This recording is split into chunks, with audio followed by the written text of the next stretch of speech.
Bonsoir à tous. Je prends ce moment sur scène comme presque un acte un petit peu thérapeutique vis-à-vis juste par rapport aux intitulés. Parce que je m'appelle Romain Vissol, je suis compositeur, je suis comédien, j'ai fait aussi du dessin, je suis producteur, je suis post-producteur, j'ai une agence de communication. Et en gros, j'ai toujours eu extrêmement honte de le dire et de multiplier les intitulés. Et je voulais juste, à travers juste mon parcours, vous parler de quelque chose qui est aussi un petit peu français et qui est au niveau de assumer ce qu'on fait, assumer nos envies, nos désirs, nos rêves.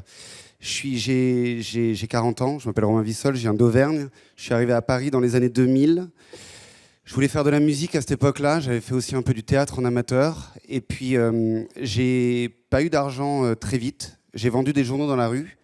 Un journal qui portait un peu le nom de l'état financier de cette époque. Ça s'appelait La Mouise, du professeur Choron. En vendant ce journal, j'ai été repéré par une directrice de casting. Cette directrice de casting m'a fait plonger dans un monde dont j'osais même pas rêver, qui était gagner ma vie en étant comédien et en étant filmé et en s'amusant avec des gens absolument merveilleux. J'ai rencontré des gens incroyables, je suis devenu ami avec des comédiens, avec des réalisateurs, avec des musiciens. Et puis j'ai parlé de projets avec eux, j'ai parlé de séries, de films. Je me suis rendu compte qu'il y avait des pans incroyables qui s'ouvraient et de possiblement créer, faire des films, vivre dans des histoires, avoir la chance de possiblement générer une émotion comme moi m'en avait généré quand j'étais enfant et que je rêvais devant un dessin animé ou un film. Et à cette époque-là, je me suis juste heurté à... Je parle de heurter maintenant, mais au départ, je ne comprenais pas forcément que c'était du heurtage ou des obstacles.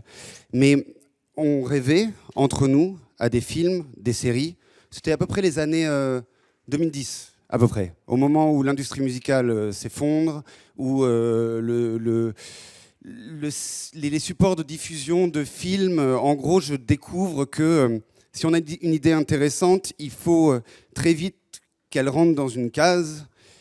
Les kiosques de vente, enfin, les possibilités de diffusion sont très vite assez bouchées. Il y a énormément d'idées, énormément de gens. Peu de chaînes, finalement, à ce moment-là. Et donc, le réflexe, c'est que c'est le début des années 2010. Il y a les iPhones qui commencent à filmer super bien, le matériel commence à coûter de moins en moins cher. Et il y a un réflexe de commencer à s'affranchir du circuit normal parce qu'il paraît très compliqué. Je ne suis pas du tout un spécialiste des finances, spécialiste du réseautage.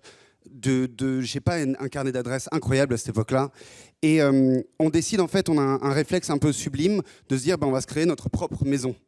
On va se créer nos propres murs, on va prendre notre propre matériel et on va faire nos propres films. Parce qu'à cette époque-là, et c'était il y a très très peu de temps, on voyait plutôt des gens en France, des talents français, les talents qu'on admirait. Ils avaient tendance à partir à l'étranger pour faire le film de leurs rêves. Et nous, en fait, on n'avait pas les moyens de partir à l'étranger pour faire le film de nos rêves. Et donc, il fallait qu'on le fasse ici, par nos propres moyens. Et c'est à ce moment-là que j'ai découvert l'entrepreneuriat. J'ai commencé à monter une boîte de production de la manière la plus naïve possible en disant « Ah, c'est des boîtes de prod qui signent des films. » Je vais monter une boîte de production. Puis je me suis dit, en fait, il y en a 3500 boîtes de production. Donc, qu'est-ce qui va faire la différence? Comment je vais faire la différence? Comment je vais arriver avec une idée qui ne sera pas la meilleure? Parce qu'il y en a 1000 qui ont de très bonnes idées ici. D'ailleurs, je le découvre à ce moment-là. Et je me dis, tiens, je vais créer mon outil de post-production. Je vais créer ma salle de montage, ma salle d'étalonnage, ma salle de mixage. Comme ça, j'aurai une économie de moyens. C'est 10% d'un budget total à peu près d'un film. Je la prends à ce moment-là et je me dis, tiens, ces 10%, ça sera moins. Et puis je me dis, tiens, il faut communiquer. J'ai pas les moyens encore de faire le film. Il faut peut-être faire des teasers pour vendre le film, pour exprimer que ça va être un film génial. Et à ce moment-là, franchement, avec un peu la bande de potes que j'ai, on se débat. On se débat. À ce moment-là, on se débat. Mais on rêve. Et à ce moment-là, je parle de ça, c'est juste pour raconter que ça a été un élément déterminant. Il y a OCS qui arrive. Je ne sais pas si vous voyez ce que c'est OCS. OCS arrive et OCS investit dans la création française. À ce moment-là, et ouvre, en fait, je fais un résumé assez rapide, parce que je regarde le temps, mais ouvre un peu le bal que maintenant on connaît, et je veux juste arriver à ce point-là, le bal des plateformes. Un peu OCS, c'est la première fois qu'on dit à une nouvelle génération de producteurs, qui sont souvent un peu des jeunes producteurs de 30, 35, 40 même parfois, et on leur demande de juste créer, mais quasiment sans papa, sans personne qui dit quoi faire, parce que c'est une case, c'est au milieu d'une... Au CS, on disait qu'il y avait 2 millions d'abonnés, mais il y en avait 100 000 qui savaient qu'ils l'avaient. C'était vraiment caché dans une sorte de multi-chaîne, ou caché, impossible d'aller la chercher sur le... c'est peut-être la 537e chaîne. Et en gros, cette ère-là, en fait, à ce moment-là, ma boîte de post-production, je reviens juste vite fait à moi, mais je viens prestataire de beaucoup de ces séries.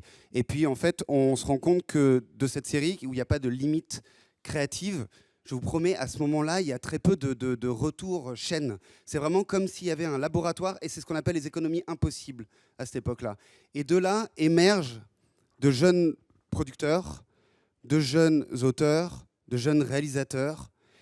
Et en fait, à ce moment-là, pour la première fois, je vois devant mes yeux vraiment un cinéma et des séries de genre, avec, je me rends compte qu'il y a plein de gars exactement comme moi qui, en France, sont nourris, c'est normal, depuis Internet, sont nourris aux projets internationaux. À ce moment-là, en 2013-2014, Netflix arrive.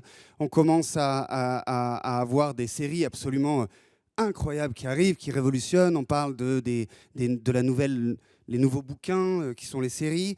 Et en fait, à ce moment-là, se passe quelque chose, il y a une mutation. Et moi, dans un élan naïf, où j'avais essayé de créer une maison qui serait une sorte d'agrégateur de talents, en plus en valorisant les talents de la fabrique. La post-production, en règle générale, ça a souvent été un peu c'est un oublié dans la chaîne de production et dans les films. En règle générale, on ne remercie pas forcément la post-production. Pourtant, les étalonneurs, les monteurs, les sound designers, les monteurs sont des artistes et participent à la création d'un film, d'une série.